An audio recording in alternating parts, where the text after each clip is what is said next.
Martin, I suggest you maybe just follow up with Philippe, but I think we can kick off.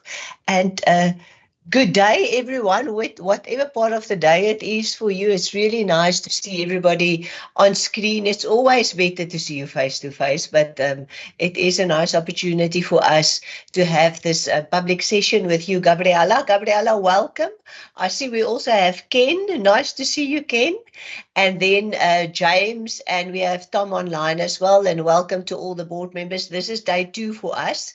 As always, we have spent some time yesterday to just go through what's on the agenda with our observers, getting some feedback and all of that. And we have said we wanted to focus, as you know, Gabriela, on what you're doing on film culture and governance, and also your thinking. We saw that there was some communication going out as well on your strategy and work plan and all of that. What I would like to do is hand over to you. Thank you. We've seen your report and we've seen your slides. I'm going to hand over to you, give you a bit of time to just go through all of that, and I'm going to ask the board members to hold back on their comments. After you've done that, I will maybe just give you some high-level comments of some of the things we discussed yesterday as we prepared for the session, and then we'll take it from there. But thank you and welcome. Thank you very much, Linda, and everyone. As you say, it's always better to see you face to face in person, but unfortunately it wasn't possible. So let's make the best out of this virtual meeting. Thank you very much for your time. Before I start, let me just congratulate Ken, because it's his birthday. So I'm particularly grateful for his availability to be here with us today. I think it's not appropriate to sing happy birthday, but happy birthday, Ken. And thank you for joining. Happy birthday, Ken. From all of us as well. I have a strong don't talk on your birthday rule. So I'm glad that you're breaking it. We feel privileged that you're breaking it for us. Thank you, Linda. Yeah, and then I have a question, Linda. Should I share the slides, or is anyone on your side sharing the slides? How is it organized? Martin, can I just check with you? Do we want Ken to maybe just share the slides? No, I can share them if you prefer. It's fine, Gabriel. We've all organised to do that through Pavel. Okay. As we indicated, we're happy to help you with that. So, Pavel, would you proceed? Okay, yeah. Thank you very much. Perfect, thank you. So, and before, okay, thank you very much, Pavel. But before we move to the first substantial slide, let me just tell you that maybe you really know that this is the first meeting with the PIOB after a significant reflection undertaken by the IESBA on our strategic direction and our work for the next few times. As you know, this has been an important time for the IESBA as a board since we approached the end of the sustainability project and started a new year and a new phase. It was not always an easy time, but as usual, this difficulty sometimes trigger a new approach and a new life, and that's, I think, where we are now. So the presentation, and I'm going to try to be quick because I know that you want to save as much as possible time for questions and comments. Pavel, if you could go to the first slide. My first slides speak to what we have heard over the last times of very intense interaction and outreach with stakeholders, with very different stakeholders. I'm not going to separate what we heard from the Forum of Firms or the Paris IFAC Summit or the JSS or the SAC, but there are a lot of things that stakeholders have been telling us, which are consistent, and we are trying to focus mostly on these consistencies. And first, I think that there was from every stakeholder and the group with whom we spoke, a clear focus on the importance of enhancing the effectiveness of our due process. We heard very clear that we need to define the problems a little bit better before starting standard setting projects and initiatives. Also evaluate potential consequences positive and negative, before launching new projects. We also heard some insistently about the need to prioritize or give the necessary importance to post-implementation reviews, and that the feedback that we are collecting from the different stakeholders should not only be collected, it must inform decisions in real time. Now, this is what we have been doing. What is missing probably is to give evidence or better evidence of this to our stakeholders. So we are not really changing anything with respect to including feedback in our work, but we are thinking about how to provide evidence to our stakeholders that the feedback has been considered, which doesn't mean always agreeing or taking it on board, but demonstrating that we have considered that feedback. We also received some suggestions or some suggestions to reflect on our strategic approach to standard setting. And this means that some stakeholders advised the IESBA to consider the possibility of taking different paths and adopting different approaches to standard setting, not only initiate new projects when we see something challenging ahead, but considering other possibilities like guidance, non-authoritative material, and etc. But it's important to say that in a context of deregulation, and where some stakeholders may be a little bit surfing the wave of the political shift to deregulation, less supervision, etc., some of the stakeholders with whom we interacted, and here I need to highlight the SAC, the Stakeholder Advisory Council, which is really important because it's very diverse and it's not self-interested, it's interested because they are really providing sincere advice. The advice here was not to avoid so-called knee-jerk responses to this deregulatory pressure, not overreact and not take the same path.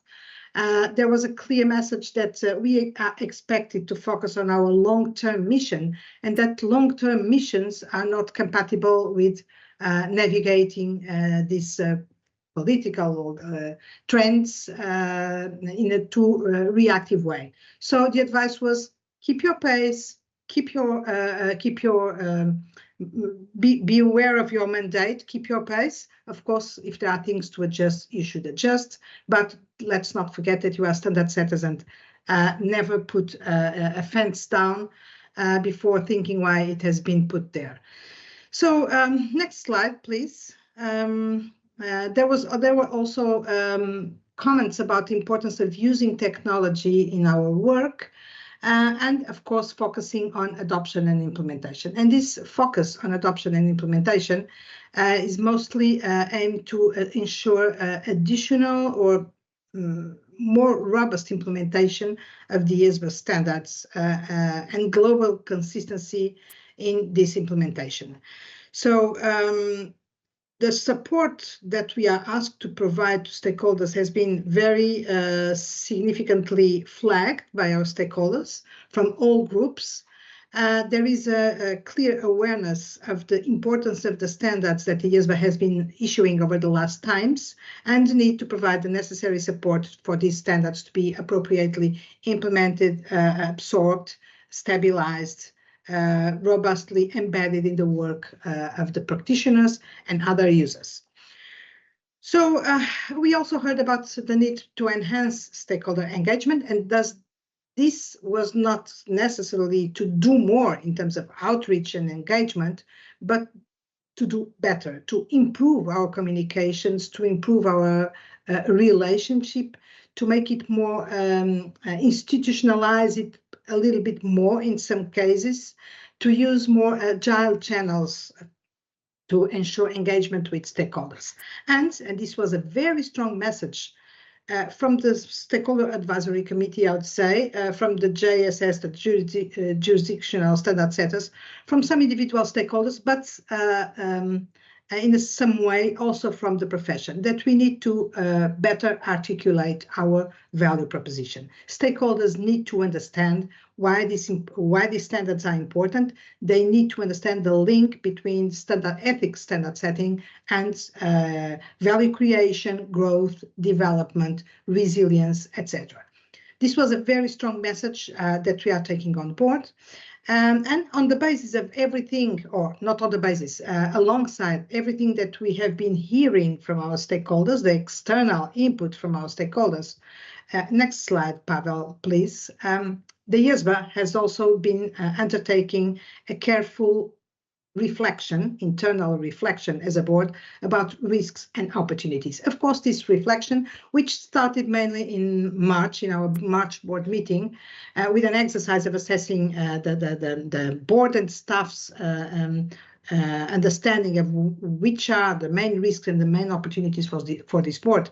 This became a very structured and important exercise for us. Of course, in this analysis of key risks and opportunities, of course, we have embedded and included everything that we heard from our stakeholders and the external environment. And it was clear from the survey that was undertaken within the board and staff that there were clear, consistent messages about which are the key risks and the key opportunities. I'm not going to go through all of them, and I'm sure that we had the opportunity already to address at least some of them, but there are evidences. There is sustainability backlash. There is regulatory backlash as well, or deregulation trends. An idea of complexity, which is recurrent with respect to our standards, but also standard setting fatigue. The stakeholders are a little bit tired of having to respond and embed, implement, work on the accommodating new standards. At the same time, clear opportunities, and the clear opportunities for this board can come mostly from the key risks and the key challenges. In times of uncertainty and deregulation, where the boundaries or the support is lower than it is usually, this context makes ethics matter even more. This environment is exactly why ethics leadership matters more than ever, and therefore, there is a major opportunity to clarify our value proposition. We must launch or build a bridge for regulatory alignment and market trust, but also to support stakeholders. So with this in mind, with all that we have heard and that we have taken and processed very seriously, we have not taken these comments and suggestions in at face value. We have undertaken a very strong reflection on what we have heard, what we as a board understand to be the key risks and opportunities. Then we had a great discussion in our last board meeting about what the strategic approach to the next times should be from the IESBA. And Pavel, if you could move to the next slide, be very grateful. So can you move one more slide? Probably I want to present the next slide before, and then we can go back to the other one. So we came up to some, on the basis of very substantial discussions held at the board meeting, but also, before the board meeting, besides the board meeting with board members, staff, and some other stakeholders. We came up with a refreshed, let's call it like this, IESBA strategy, a calibrated reorientation of our work. We took into consideration the trends in the external reporting environment, all the stakeholder feedback, as I said, but also our reflection on risks and opportunities, and of course, taking into consideration the limited resources and this transition to the new staff-driven model, which also influences the strategy. Overall, we are now decided to focus on 4 main areas. Reinforcement of support on adoption and implementation, this support to the stakeholders, including simplification. I'll go back to this idea. Post-implementation reviews to be able to assess how much the standards are being adopted and how effectively they are working. The enhancement of stakeholder engagement and communications, which does not mean more outreach, does mean better outreach, more focused, more targeted, more structured and intentional, and a period of stability, meaning that no new major standards are planned before 2027. Of course, as a standard setter focused on the public interest, we can never say never, as we can never say forever. but this never say never means that, of course, we will keep very attentive to the developments around. And if there is a very quick and fast need to move and to do something, of course, we will. But there is nothing planned, or we are not planning to issue any major standard until 2027. And then can you go back to the former slide, Pavel, please? So on the basis of this discussion, what we have, and on the basis of all the strong messages around better communication, better alignment, more consistency, more clarity to support the execution of this strategic work plan, we set up a framework, which is a communications framework, but it's also a strategic framework.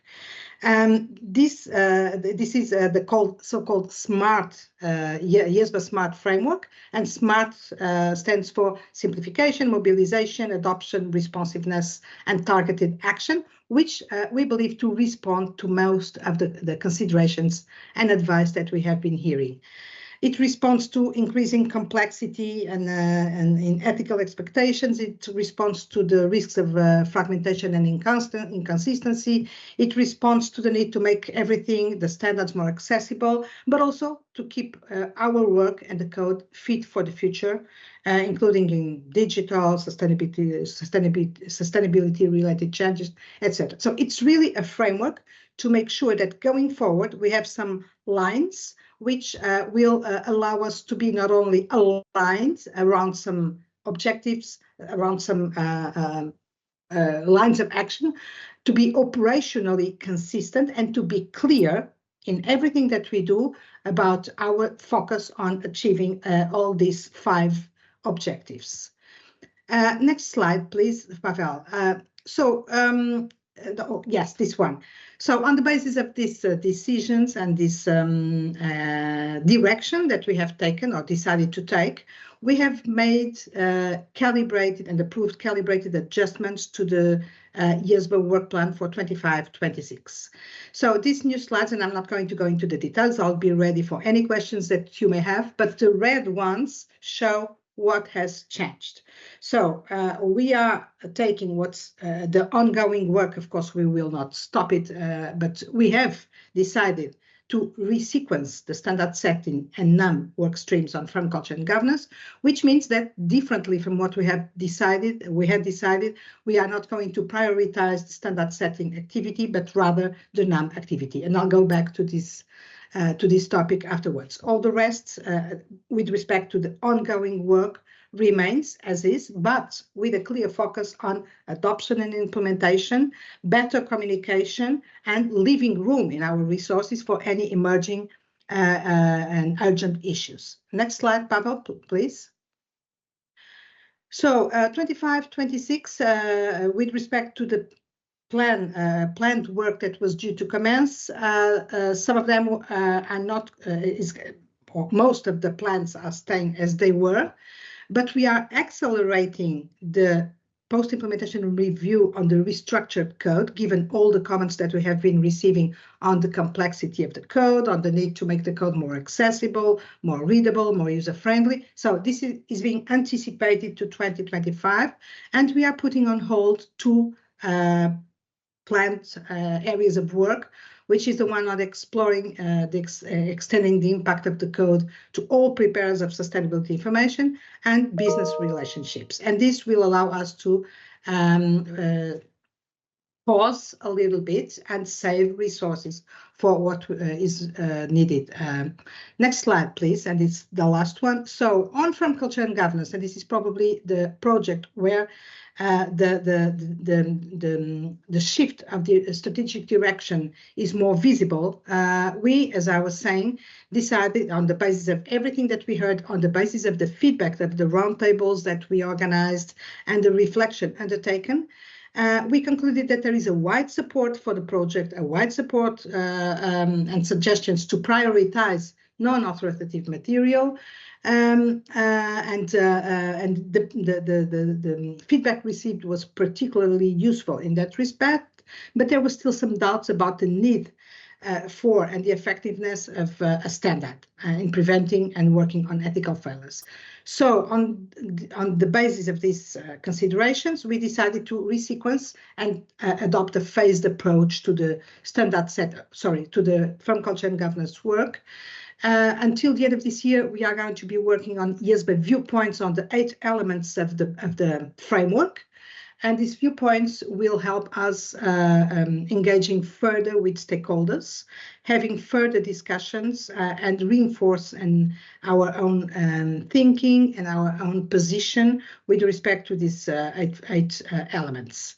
Later in 2026, we will take stock of everything that we have done and learned over these next few months and decide on the way forward on firm culture and governance framework, on the standard setting project, and etc. So it's a matter of getting a little bit more maturity to be able to make the right decisions on the basis of the right information and the right reflection. This, in a way, includes everything that we decided to be and to do over the next times as a board strategically. And Linda, as an annex, you have the revised work plan of the IESBA. So I'm not going to go into those slides. If you have any questions, of course, ready and happy to discuss. I'll stop here and leave the time for conversations. Thank you very much for that, Gabriella. It was very clear and very useful. Maybe a couple of comments from my side and you know, coming out of the discussion and the preparation session we had yesterday, and perhaps you want to respond to after that, and then I'll also just circle back to my board members and see, because you know, I'm sure they'll have some further colleagues. So firstly, and I said that to you personally as well, we certainly welcome the IESBA board standing back. I believe times to reflect where we are, what we're doing, how do we make sure that there's not just standard setting, but that there's a full understanding of the implications, the implementation difficulties, and all of those things are really important. So well done to you and your board for going through that process, which is probably the start of a process, and it will probably also evolve in the next couple of meetings as you go along. We had really good feedback from Tsecho as our observer when it comes to that as well. It's very clear what you're trying to achieve and what you're trying to focus on, and focusing on some of the post-implementation reviews, getting a good understanding for what the challenges are. All of those things are really important. So well done, and certainly supported from our side. I'll probably want to spend a minute or so on firm culture and governance, and then also just ask 1 or 2 other questions. So if you're comfortable, I'm going to just deal with that, and then you can respond and circle back to us on that. So maybe firstly, firm culture and governance, and you rightfully said, and it's included in your slides as well, that it really is an important project. It's an important, it's very well supported by many, and it is important to pursue it. We have said in the past that the PIOB, the scope being very clear about the objectives and the problem that you're solving, all of those things are really important, and therefore standing back a little bit and doing some more work with stakeholders would be important and a really useful step to further inform you, which is what you said you would do.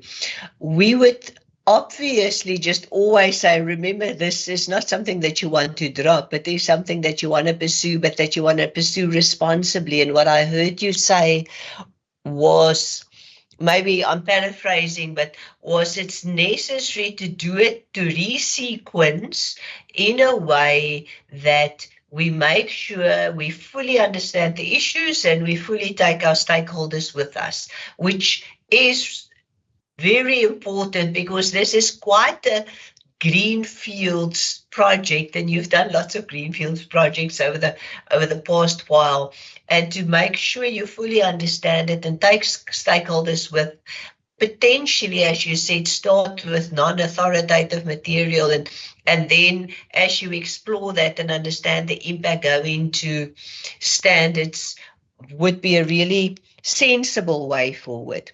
We would hope to believe that it's all about sequencing and timelines that are moved, and not necessarily the ultimate outcome and the ultimate objectives of the project, and changing the scope of the project. And as you set it out in the project plan, that is our understanding, and perhaps you want to comment a little bit about that.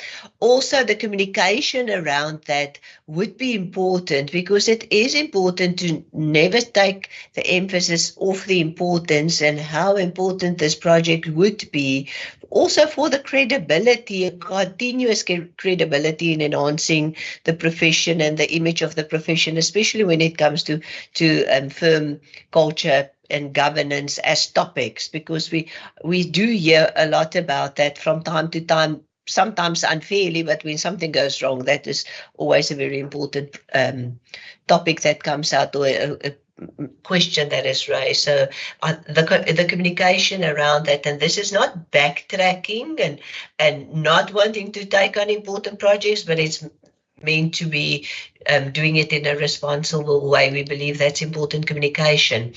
And then just the balance between non-authoritative material and standard setting, because you're a standard setter, but there is definitely a place in the world for non-authoritative material, and maybe the starting point in such difficult and greenfield projects makes sense to start with that. But ultimately, hopefully this will end up in some changes and enhancements to the code. So maybe just all of those things around firm culture and governance.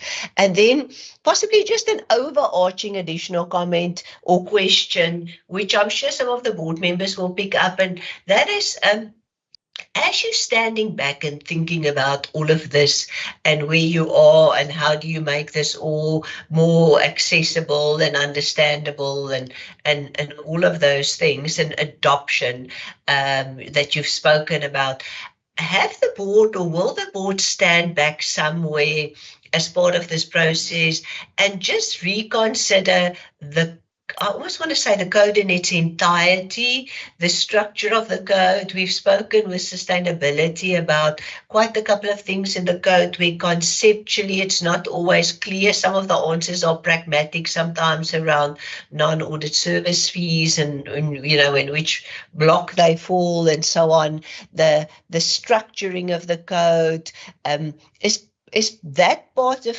what the board intends to rethink and reconsider as you go along in this process?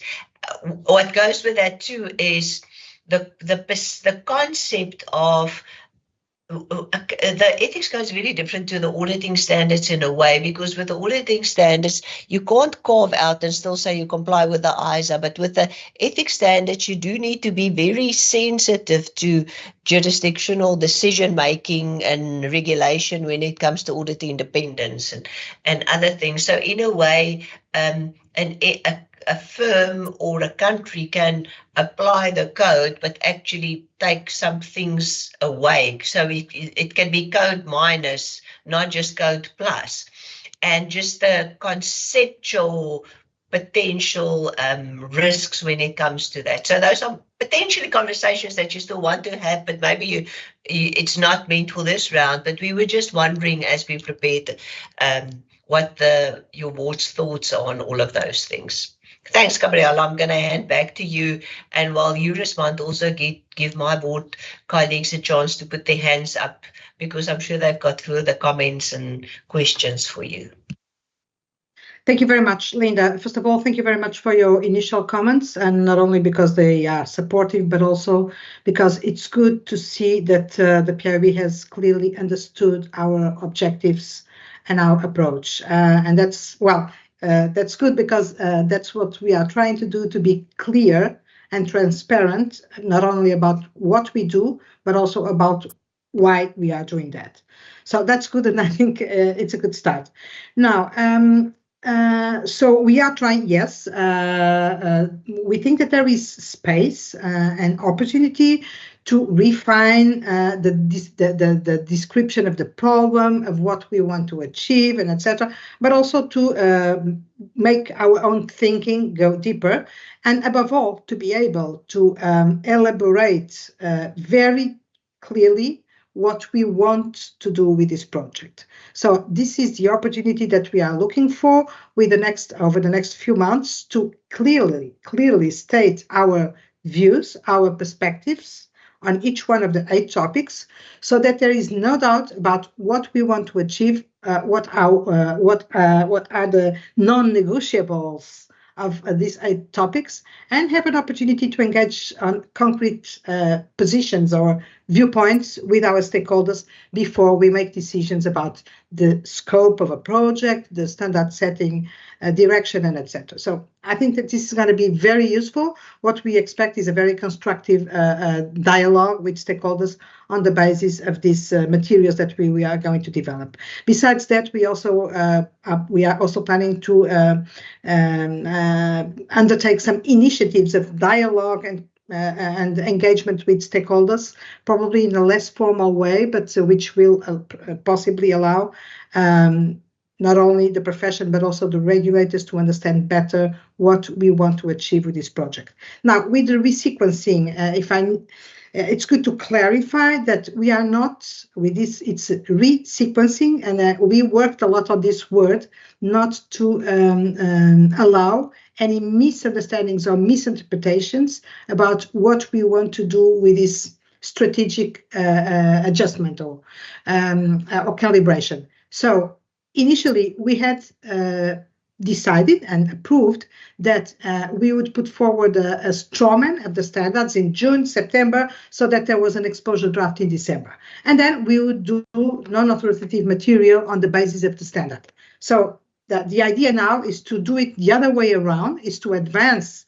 some non-authoritative material. I don't like the word that much because it's not necessarily guidance about a standard that does not exist, but it's exploring the areas on which the standards will be developed further so that we can go deeper, understand the consequences, be clear with our stakeholders, and etc. We are not dropping or saying that we are going to drop anything. This is a decision that we will make next year based on what we will have done and heard and etc. over the next few months. But in principle, we are keeping the decision to develop a framework. Which framework? What kind of framework? Where is it going to be included formally, etc., in the code, outside the code, etc.? This is a decision to be made after we know exactly the scope, the depth, and etc. We cannot make that decision upfront. But there is a decision that we have not dropped to develop a framework, which we will resume next year in the second quarter or third quarter of 2026. So communications, yes, and it's not communications, it's really strategic communication. It's communication being improved at the service of the public interest, at the service of our stakeholders to clearly understand what we are doing and clearly understand the value proposition that we are suggesting, proposing to offer to the public interest. So we are making a big effort here because we heard loud and clear from our stakeholders that we have good materials that we are not being able to communicate properly. So if this is the case, and if the world now is based on communications, then we needed to make an effort in that respect. And I'm confident that it's working and that it's working very well. Now, with respect to the code. Linda, so as I said, we are anticipating the PIR, the post-implementation review on the restructured code. There are a lot of comments about the code, about the complexity, and etc. Now, we need to separate things. One thing is the narrative about complexity, and what we are asking our stakeholders is to be concrete about the areas and the reasons of complexity, because it's very easy to say that it's complex, but it's probably not that easy to come up with concrete problems and concrete ways of overcoming the problems. This is not going to take anyone very far if we insist on the complexity, but we are not aware or fully aware of where the complexity comes from. So the PIR will certainly help in that respect. Now, it's not that we are waiting for the end of the PIR on the restructured code to do and not do anything in the meantime. I'm not promising anything. This is something that the board will consider over the next times, but there is an opportunity, or there are opportunities to make small steps to allow better understanding and more of the code, and to make it more user-friendly. And that can be done by, I'm not going to be more concrete than this, but there are things that we have been discussing and that we can do to allow the better and usability of the code without changing the standards, without any kind of deregulation or lowering the bar or whatever. So this is on the table. This is something that we are considering. We need to consider it very careful before we go out with something, but it's not only on our radar, but there are already discussions about small steps that we can make immediately, the so-called low-hanging fruit, to allow better understandability of the code. The risk of code minus, as you said, yeah, it's a risk, and that concerns us because that means fragmentation and inconsistency, and fragmentation does not help anyone. Does not help even those who think that are helped by this fragmentation, and the jurisdictions who opt to take parts of the code away, and etc. So we are attentive. Our adoption and implementation working group is very attentive to, well, as much as they can, because this requires a lot of resources. But this is something that is on our radar, etc. And if anything, we are focused on establishing or keeping a dialogue with some of the stakeholders who can be responsible for some decisions which may trigger this inconsistency or fragmentation in the application of the code. Thank you, Gabriella. I'm going to go to Dave and to Mark, and then I'll circle back to you for comments. Thanks, Dave. Great. Thanks, Linda. And thanks, Gabriella, for that update. That was great. I just have some questions, and you alluded to this in your last response, so I need to reword the question from what I was thinking before. But when we refer to non-authoritative materials on firm culture and governance, you just indicated you didn't like that word, and that's the point I was going to raise. Is generally non-authoritative materials are anchored to a statement or a standard, but in this case we won't have a standard. So I'm just thinking, as I think about that, I think maybe there's some other terminology that should be used so it isn't confused with other non-authoritative material that is issued with a standard or after a standard. But it also made me think about how we just have to be careful of the risk of standard setting through non-authoritative materials without all the same due process and so forth. And so it's just a suggestion, I think, to think about what those and I'll use that term, non-authoritative materials, what those materials might be that you'd issue prior to standard setting, and if there's a way to frame that so that it's part of the process of determining what to do in standard setting, which I think is what you're saying. I just suggest maybe we think about that and be careful about the terminology so that it's clear that we're not setting standards through a process other than the due process that we've put in place here. So that's it. Thanks, Linda. Thanks, Dave. Mark? Yeah, thanks, Linda, and thanks, Gabriella, for your sort of presentation there. I had two questions which are sort of related. I'd start with the first overall question, and that is around the strategic plan. Now, we of course go through a process where the strategic plans of both boards are submitted to the PIOB for consideration and approval. And we approved your strategic plan 2024 to 27 last April. Now, in your commentary, you said basically that, you know, your board had decided that it was going to make these changes to the plan.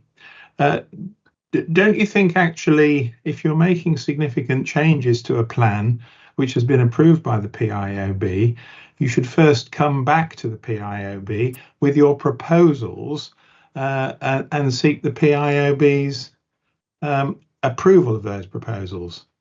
I have a follow-up question to ask, but I'd like you to get your sort of feedback on that one first, if I may. And Gabriella, maybe just before you respond, we don't really, as the PIB, approve. We certify standards, but we note strategic plans, but it's not, you know, it's sort of not something that we say yes or no to. We give input and we flag concerns and so on. So yeah, okay. Do you want to come in, Gabriella, and maybe just talk about your thinking around that? So should I, thank you very much, Linda and Mark. Should I respond to Mark and then leave Dave for later, for my later response? In whatever way you prefer. No, you tell me, I'm happy to do. So I'll start with Dave. So Dave, thank you very much for your comment. I think that you're absolutely right that we need to be careful about not setting standards through NAM. That's not the intention, that's not your objective, and that would not be right. And that would not be effective because standards are effective because they follow a due process, because they are recognized as being developed in accordance to a certain process, because they are certified by the PIOB, and etc. So one thing is one thing, and another thing is another thing. Secondly, I also agree, and that's why I'm not always comfortable with the word non-authoritative material. It's because it's generally understood as something that the boards do to develop or make the standards, the existing standards, a little bit more clear. Well, what we are doing here is not exactly that, because we haven't made standards yet. It's not that the code doesn't have any anchors; they have very small anchors to this, to our view, insufficient. But anyway, and we will use them as possible. But it's not the intention to do any kind of standard setting through NAM. Actually, what we are intending to do is to be clear to our stakeholders about what our views are and allow stakeholders to engage and provide feedback, input, etc., before we start drafting the standards. I think this couldn't be more fair, transparent, and loyal to stakeholders. Instead of starting and asking after, before starting, we are asking. Of course, we have done roundtables, we have done all these things, and we could very clearly say, it's enough, we did a lot of outreach, we have what we need, and let's move forward. But we thought it's still time to engage a little bit further, and because sometimes stakeholders seem not to be absolutely clear about what the IESBA's views, perspectives, and intentions are. We need to be clear about that with these few points, so that there is no, I think we couldn't be more transparent and open in that respect. Now, with respect to the terminology, if you have some suggestions, please, because we have been struggling a little bit as well. We call about supporting materials, initiatives, etc. But it's not always easy to replace a term that has been used over times very intensively, and that everyone recognizes more or less as not being standard setting, so we use NAM as opposed to standard setting. So I think that I hope that with this I have responded to your question. To your question, Mark, yes, as Linda said, the PIB does not approve the strategy and work plan, which of course does not mean that we do not take on board the PIB's views and etc. And that of course we are comfortable when the PIB is comfortable as well, no doubt about it. Now the changes that we have been making is not this. This does not mean a new strategy. This means that within the strategy and work plan that has been approved by the board and considered, submitted to the PIB to consideration, and that the PIB considered, that we are doing adjustments, resequencing, etc. And if you allow me, Mark, let me let me recall something that I have said probably 100 times when we were developing the strategy and work plan, and when it was approved by the board and presented by the PIOB. No strategy and work plan, that's my opinion, these days can be rigid to a point that we should not do adjustments as we go. The world changes every day. The needs and the priorities are different every day. So I think it's a matter of responsibility and accountability of these boards to be able to look at what we have approved 2 years ago and say, well, we need to resequence, or we need to put something on hold to use our resources on what's needed more at each time. That's what we are doing. If you look at the last slides of the presentation, Mark, what changes in terms of what we had approved is the strategy and work plan formally is the same. Is that the timings, the priorities, etc., and the approach to some of the projects is being reconsidered according to what our stakeholders have been telling us. The development of external trends, externalities, the context, and etc.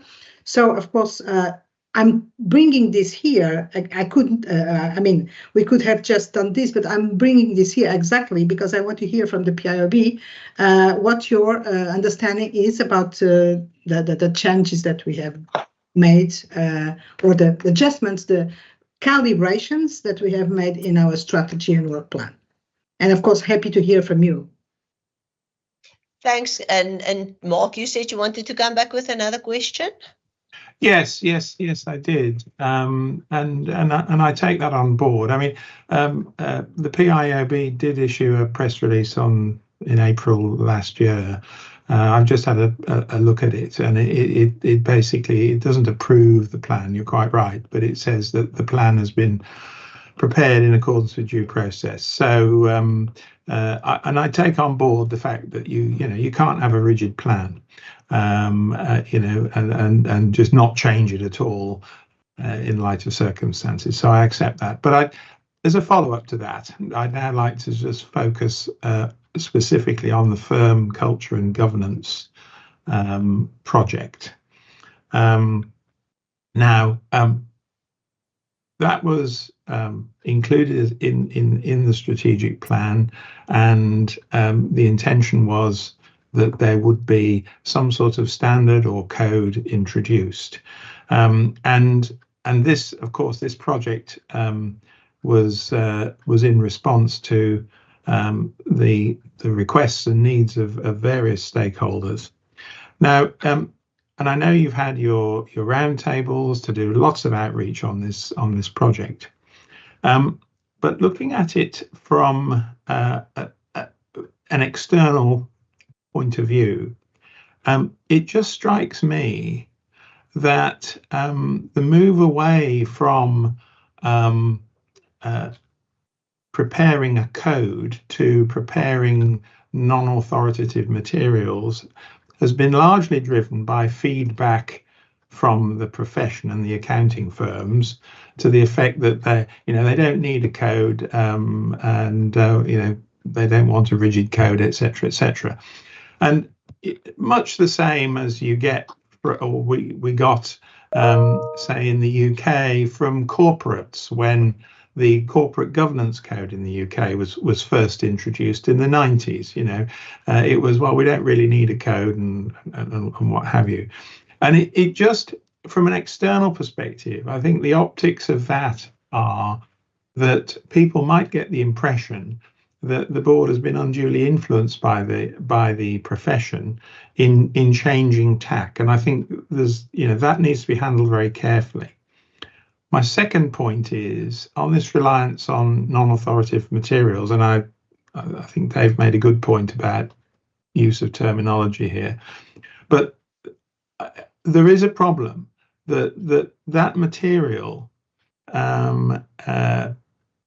is outside the current due process and oversight. And so as things stand, you as a board can publish that material, and we as the PIOB have no role in reviewing or you're opining on that material before it is issued.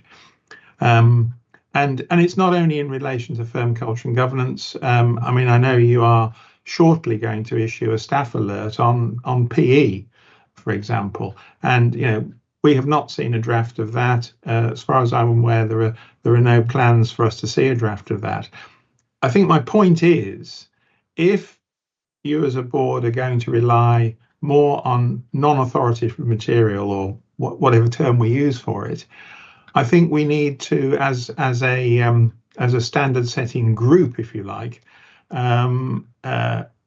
look at how it would be appropriate for that non-authoritative material to be encompassed within some sort of due process or review. So that would be the point that I would make on that. And those are the 2 points that I wanted to make, specifically on the overall strategy and on the FCG project. Thank you. Gabriella, maybe I can go to Janine as well before you respond. Thanks. Thank you very much, Yes. Linda. Let me just ask you, can you see me? Because I can't see you.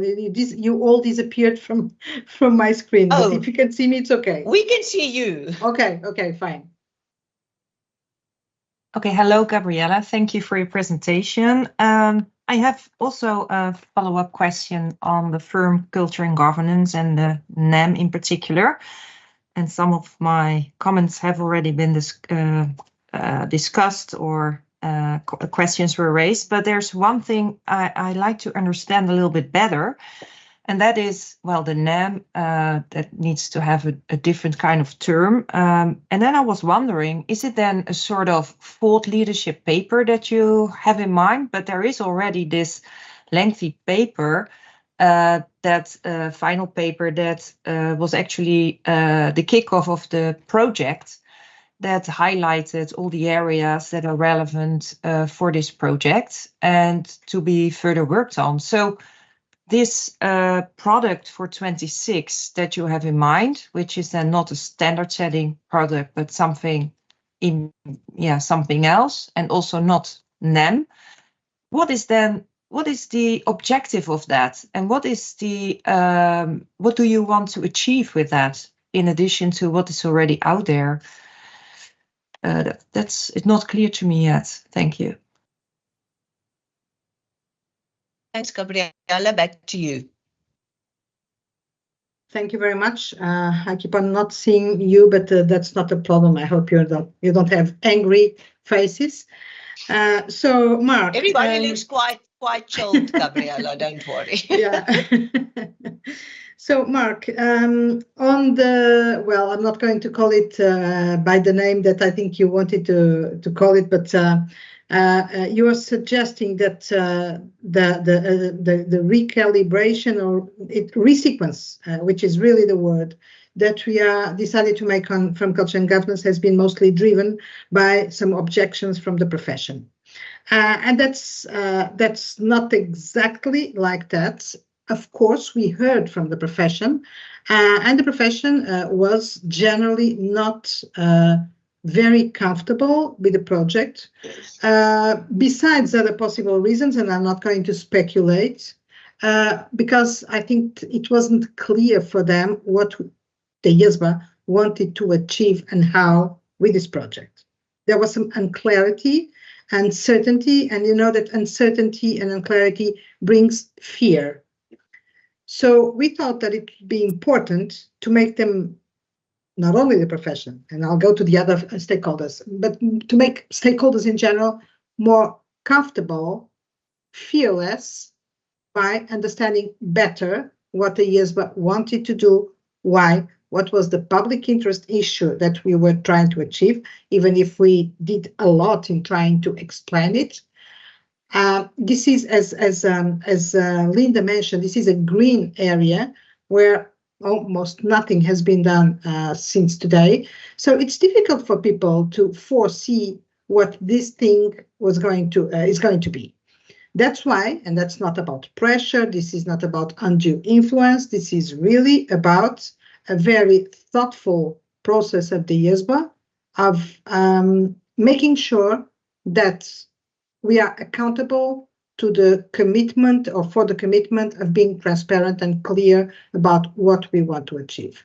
We are confident that with some additional time, of course, time to explain better, to position ourselves more clearly against the report that we have issued, we are confident that with this, some of the fear triggered or driven by uncertainty will disappear. Moreover, what we were seeing, and again, in a very green area, was that regulators were opening the eye, but still awaking for what this could be and how useful this could be. There is a lot of interest. There are regulators already undertaking, on the basis of the instruments that they already have, some supervisory oversight actions with respect to firm culture and governance, but still some additional maturity and additional awareness about the substance of the topic was needed.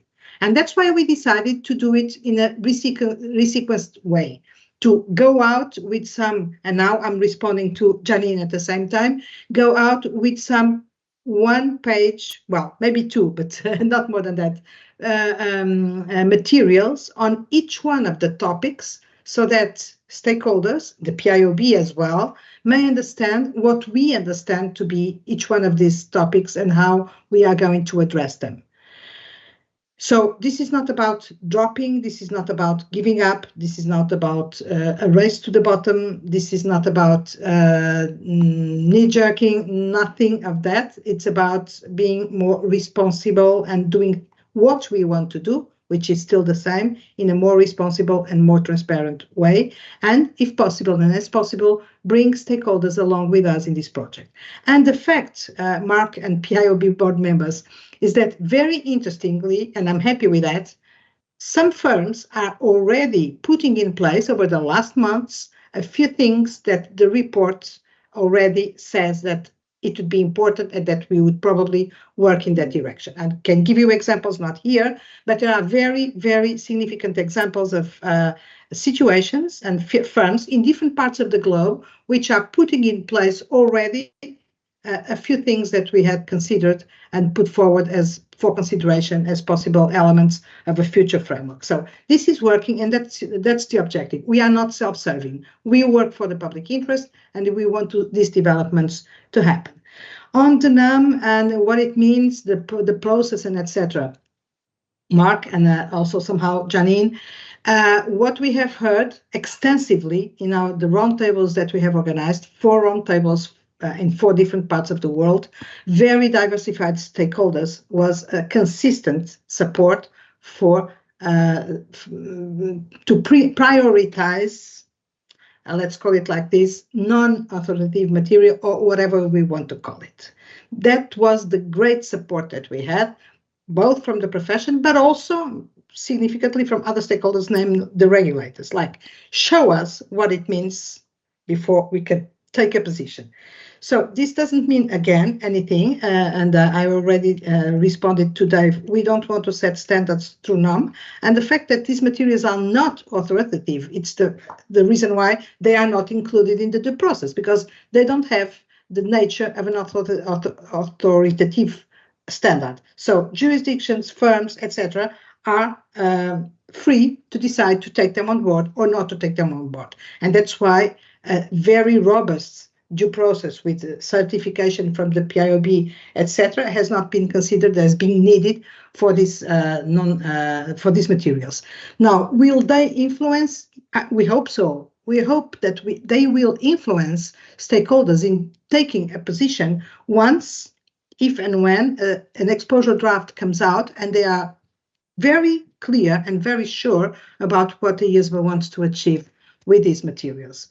Nothing more than that, but all of that, because we think, and I think as a IESBA chair, I really think that our mission and our mandate does not start and finish, and would not be effective if we were only standard setters, putting standards forward and then forgetting about them. Thanks so much, and I'm conscious of the time, but I quickly want to circle to Ken for a minute, because I saw he had his hand up. and then give Philippe another minute because he's been patient with his hand, and then we do need to wrap up the session. So Ken, if you have hopefully you can make it a short comment, but it is important to hear from you. Thank you. Yes, indeed. Thank you very much, Linda, and I'll be very brief. I just want to provide an additional point of context really in relation to essentially what we have been hearing from stakeholders in terms of the resequencing, the direction on that. In our conversation with the Audit Oversight Group, IFIOR, the Standards Coordination Working Group, we did receive comments to the effect as to who was pushing for a standard on firm culture and governance. So there's a bit of an open question there, even from the regulatory side. There was also a concern about standards overload. In fact, there was very clearly articulated within the Standards Coordination Working Group at IFIOR. So it's not just a profession that's concerned, but from the regulatory oversight perspective, they are also very sensitive to the volume of standards that the firms are having to grapple with, and therefore a bit of a cautionary note, if you will, as to they need to be very sensitive to going or plunging headlong into standard setting right away, and not really fully understanding where the standards might lead and what the implications of the standards might be for all who are going to be involved, the firms as well as the those who will be overseeing and enforcing those standards. So I just want to provide a bit of that context as well. That's useful. Thank you very much, Ken. Philippe? Thank you, Linda, and thank you, Gabriela, for your very energetic presentation, as usual, you know, in the heart of summer, within these dog days. It's like it's very revigorating. Thank you for that. Just a very broad question indeed.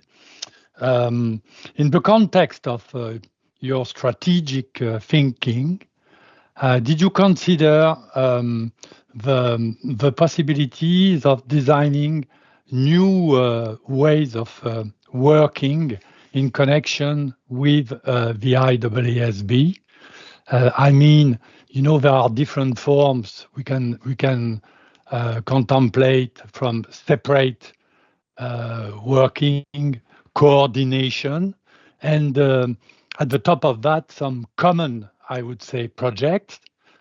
So to what extent, because it's something I've heard permanently since I joined the PIOB, you know, the fact that difference of meaning on the IESB side and IESBA, difference of, you know, approach and so on. So there are different projects on both sides, I think, of technology, I think, and so on, which could be addressed by common teams. That means merge rather than, you know, thinking of coordination, and which could be the result of, you know, design of new way of running projects, common projects, I mean, on both organization.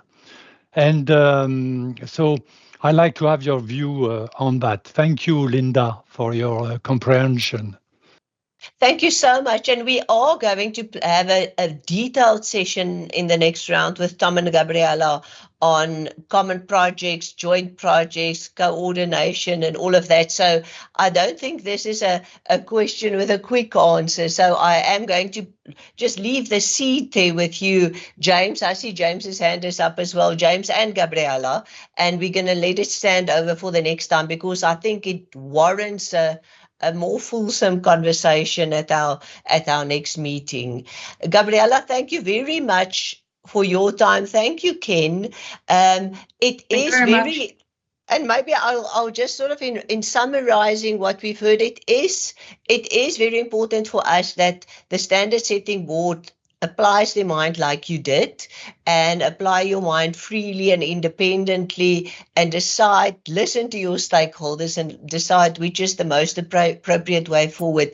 We I'm certainly comforted by the fact that you talk about sequencing and maybe what we call now non-authoritative material, NAM, is a stepping stone in the direction of the standards, which is understandable and which could potentially be wise. And we've made the point that it is important that we don't miss that ultimate goal of what you're trying to do through the process. But I thought that there were lots of comforting responses from your side, and we're looking forward to also seeing how this develops. It is important in a time, this alignment between yourselves again, in a time of let's just regroup, align where we are, think about where we are, also think about the way we go into the future with joint or common projects and so on. It's a very important time to spend as both boards in planning ahead for the future. So thank you very much. Thanks, Gabriella, and thank you, Ken.